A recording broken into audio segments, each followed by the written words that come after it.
product of the Fourth International tradition. I spent over 10 years in the IMG here in the 1970s, and then over 20 years in the LCR in France, and before participating, as was said, in the foundation of the new anti-capitalist party in France in 2009.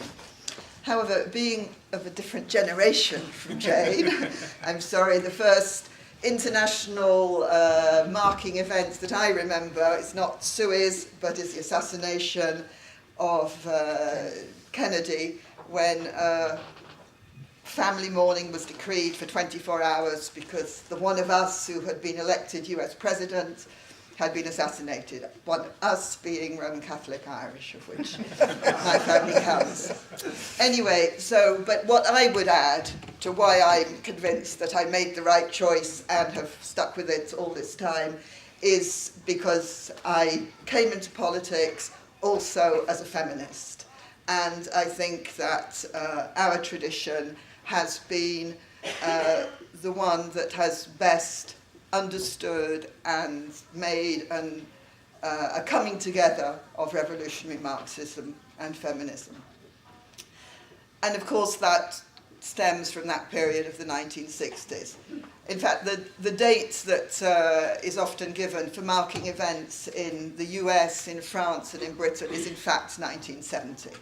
A product of the 1960s, because in August 1970 in the United States there was a mass demonstration to commemorate the 50 years since the right to vote had been won.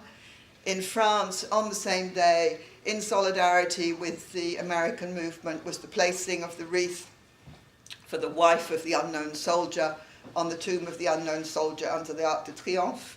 And in fact, some months earlier, in Britain was the Oxford Women's Liberation Conference, which was a result of Sheila Rowbottom having proposed at an Oxford history workshop meeting that there should be a meeting dedicated to the history of women, which at the time had provoked laughter and so on, and is also a reflection of something that was always important in the women's movement in that period, and particularly in Britain, which was rediscovering women's history, in which a great deal of work has been done.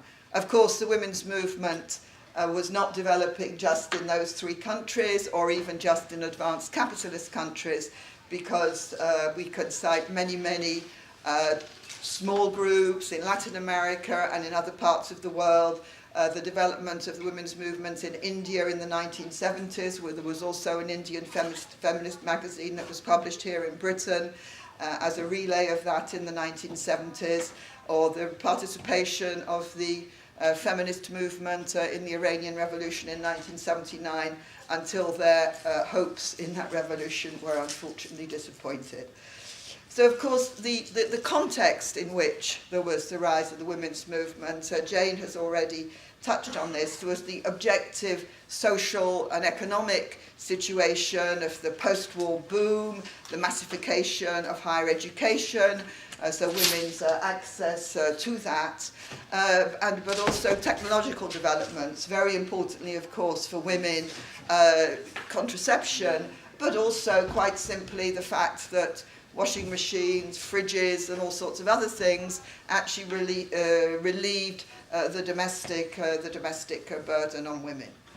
At the same time, in the political field, there was a level of working class combativity and, of course, ability to actually win struggles in the context of the post-war boom. And we shouldn't forget in Britain the importance of the 1968 strike of the Ford women workers from that point of view, which pushed the government into eventually producing legislation on equal pay. There was the rise of the anti-colonial liberation movements, and there was the general anti-system, rebelling against authority, rebelling against what their parents stood for, that was notably expressed in May 1968 with, we're fed up with boring France and we want something different, which is one of the elements of that initially student movement, which of course became the biggest general strike of 10 million workers, and so on. And so it was in this context that women were obviously part of these movements, and specific thinking and ideas and a rebellion as women, which had its roots. It had its roots in the writing of Simone de Beauvoir, published in the 1940s, in Betty Friedan, in Juliet Mitchell, who in New Left Review in Britain in 1966 wrote an important article, Women, the Longest Revolution. And of course, looking further back, there were the suffragettes, which was something that I think even at that time was, and particularly certainly in the 1970s, I was in Manchester, where of course the Pankhurst family came from, but I think it was known as part of British history even before there was really a women's movement to assert the importance of women's history. Then there were other aspects, of course, of the suffragette movement, notably its working class aspect, that was rediscovered by that movement. And of course, a political movement, a social movement, a movement of struggle appears on the street. It's normal for revolutionary Marxists, left-wing organisations to take an interest. And of course, the Marxist movement has a history on the question. It has always considered the question of women's oppression and women's liberation as part of the general struggle. We can go right back, obviously, to Marx and Engels.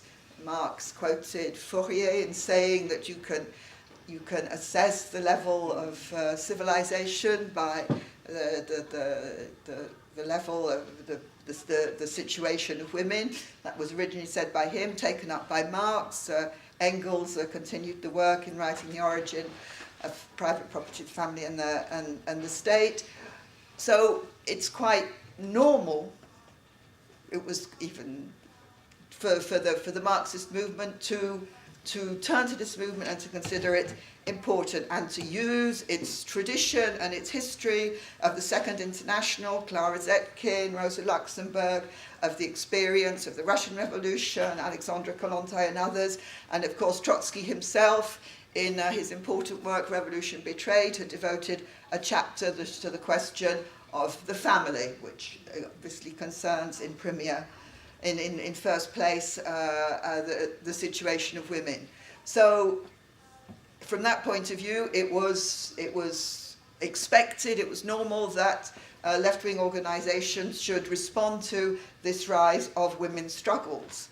But of course, this was the 1960s. This is what Jane was talking about, of contesting authority and tradition and so forth. And so this movement, like many others and like movements we see today, was outside the traditions, outside the traditional framework, outside accepting that the Communist Party or the trade unions or whoever else should be the natural leadership of this movement. And it wasn't just that people were saying women should decide. There had been that battle in the time of the suffragettes. It wasn't just saying there should be women-only organisation. That's even a tradition in the British Labour movement.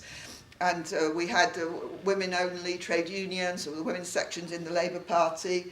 In Ireland, there were women-only trade unions in Denmark. But it was actually the general contestation, the general challenge to how everything was organised. And as my friend and comrade Daniel Ben Said said, the thing about us in the 60s, the new generation that came along, was we wanted to kick out all these old guys and say, your time is over, it's got to be something new. And the women's liberation movement and what it was developing was part of that movement, but there was also saying it not just the young to the old, but also women to men. Mm-hmm. Where you've been doing things, we don't like that anymore, we want it to be different.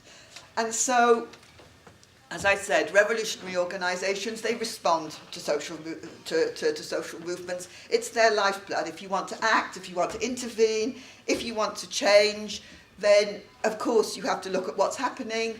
And if you want to do all that, then you have to be particularly responsive to what's happening among young people. And of course, the